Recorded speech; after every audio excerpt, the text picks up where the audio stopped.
Eh bien, me revoici pour un nouveau tuto sur Obsidian où on va voir comment créer des mind maps. Alors, je vais ouvrir Obsidian directement ici. J'ai créé une petite page, comme vous voyez, de présentation. Bon, c'est une page très courte, mais c'est pour vous montrer voilà, comment on peut créer des mind maps. D'ailleurs, je vous mets aussi dans la description d'autres vidéos où je parle de création de mind maps sur Obsidian avec différentes extensions. Bref, je vous mets tout ça dans la description.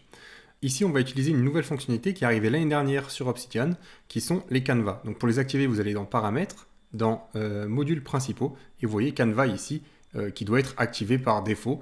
Vous avez aussi quelques petits paramètres ici, que nous, on va laisser d'origine. Ensuite, on va cliquer dessus. Donc ça, c'est un canevas que j'ai créé directement dans Obsidian. Donc vous voyez que c'est vraiment intéressant, on va pouvoir mettre des couleurs, etc. Ça donne comme une mind map. Le souci, c'est que d'origine, je vais devoir créer à la main toutes mes petites boîtes, mes petites notes de texte comme ça. Je vais devoir les créer à la main, une après l'autre, etc., etc. Et ensuite les relier comme ça, l'une après l'autre. Oups, donc là je me suis un peu loupé. On va devoir les relier comme ça, l'une après l'autre. Donc vous voyez, c'est pas très pratique pour créer une mind map. Donc je vais supprimer ça. On va revenir ici. On va pouvoir zoomer un petit peu. Tac. Donc comment créer une carte mentale dans Obsidian? La première chose, comme je vous l'ai dit, c'est avec les plugins. Donc je vous invite à aller voir ces différentes vidéos que je mettrai en description. On peut aussi la créer avec Escalibro. C'est une extension qui va permettre de dessiner et d'aller vraiment très loin. On va pouvoir faire beaucoup de choses avec. Le souci avec Escalibro, c'est encore une fois, on va devoir tout faire à la main, c'est-à-dire créer nos carrés à la main, l'un après l'autre, etc.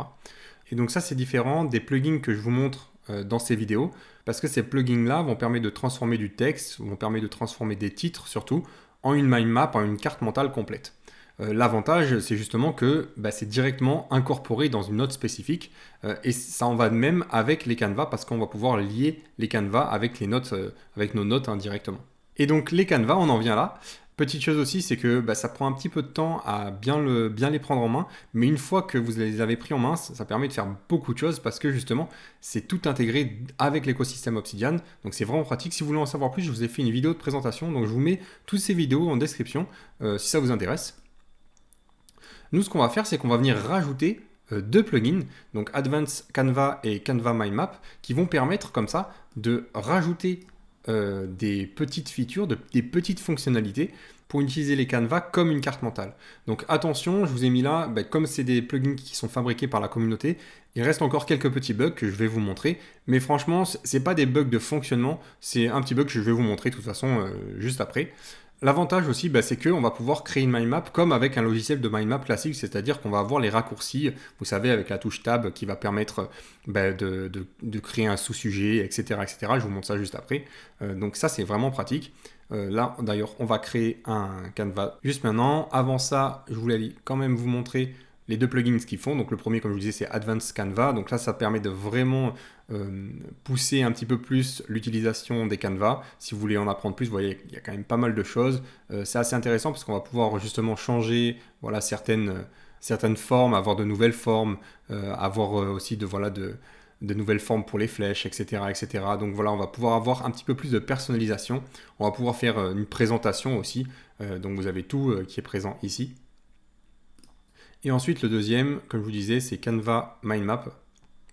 Et ça permet simplement, comme son nom l'indique, de faire que le Canva va avoir des raccourcis clavier qui vont permettre de l'utiliser avec les mind maps. En tant que mind map, pardon. Je vais venir créer une nouvelle toile, donc un nouveau Canva. On va appeler ça test. Et je viens glisser, déposer mon premier bloc de texte juste ici. Donc on va l'appeler mind map. Et maintenant, c'est vrai que je ne vous ai même pas montré les paramètres de ces deux plugins-là. Je vais aller assez vite parce que dans Advanced Canva, c'est vraiment, ça ne concerne pas les mind maps, donc c'est tout ce qui est possible de faire en plus dans les canevas. Donc je vous laisserai aller voir ça. Oups. Et dans ici, Canva Mind Map, je suis passé assez vite parce que vous voyez, il y a vraiment très peu de paramètres. Ces deux paramètres-là sont directement mis. Et comme vous voyez, on va utiliser les raccourcis de la navigation. On va pouvoir aussi créer des sujets flottants. Et donc en fait, quand vous avez créé votre premier bloc de texte juste ici, on le sélectionne. Et maintenant, quand je fais une tabulation, je rentre dans mon sujet entrée, je crée un sujet secondaire, je refais tab, ça devient un sous-sujet, etc., etc. Et vous voyez que on peut aller comme ça vraiment très très loin. Si je reviens et qu'on montre voilà, vous voyez que en très très rapidement, j'arrive à aller très en profondeur. Donc c'est vraiment très très pratique. Ça, dans tous les logiciels de mind map, ces raccourcis sont disponibles et là on les a directement dans Obsidian. Donc ça c'est vraiment super. Le petit bug que je vous disais, le petit point négatif, c'est quand par exemple, donc là on va essayer de revenir voilà, ici. Donc là j'ai rempli ma mind map, etc. Et là par exemple, je fais entrer, je tape voilà, de nouvelles infos. Nouvelle avec un S, c'est un mieux. Et maintenant, si je fais une tabulation à nouveau, vous voyez que les deux sujets, les sujets se chevauchent ici.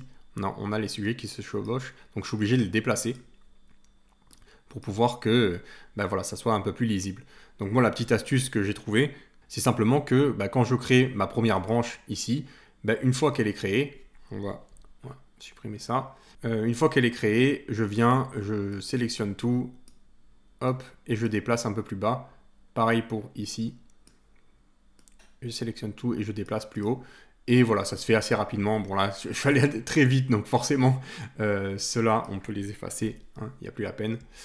Mais vous voyez que voilà, c'est juste ce petit bug-là. Là, c'est la même chose, c'est-à-dire que là, si je fais entrer, vous voyez qu'il va se mettre, le sujet secondaire va se mettre sur la même ligne.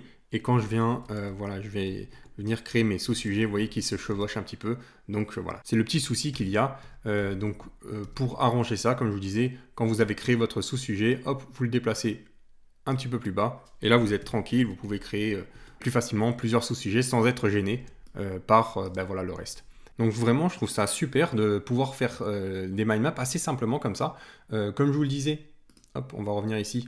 Il suffit simplement de ces deux plugins-là. Le premier, on n'en a pas forcément l'utilité, mais disons que ça permet comme ça de rajouter des petites flèches, d'avoir voilà, la possibilité de changer voilà, la forme de la flèche, de changer également la forme des nœuds ici, des sujets.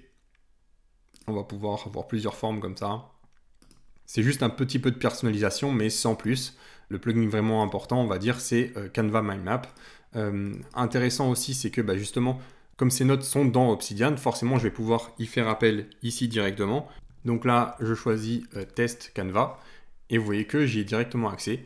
On voit ici une petite preview, on peut cliquer dessus, et j'y ai directement accès comme ça. Donc ça, c'est vraiment intéressant.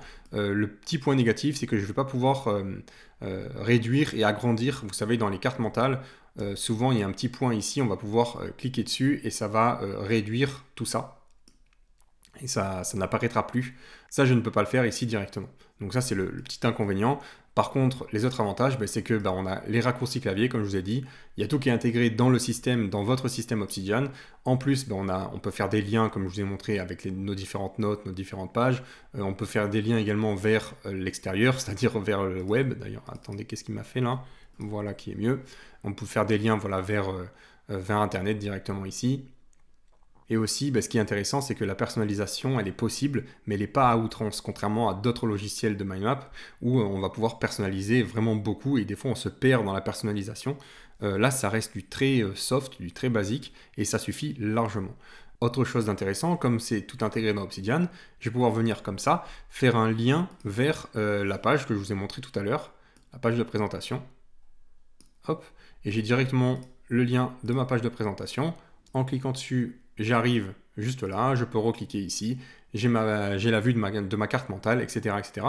Bref, je trouve ça vraiment très pratique, très facile d'utilisation. Ensuite, bon là, les couleurs, c'est moi qui les ai rajoutées, hein. Simplement, on a besoin de sélectionner voilà, une partie.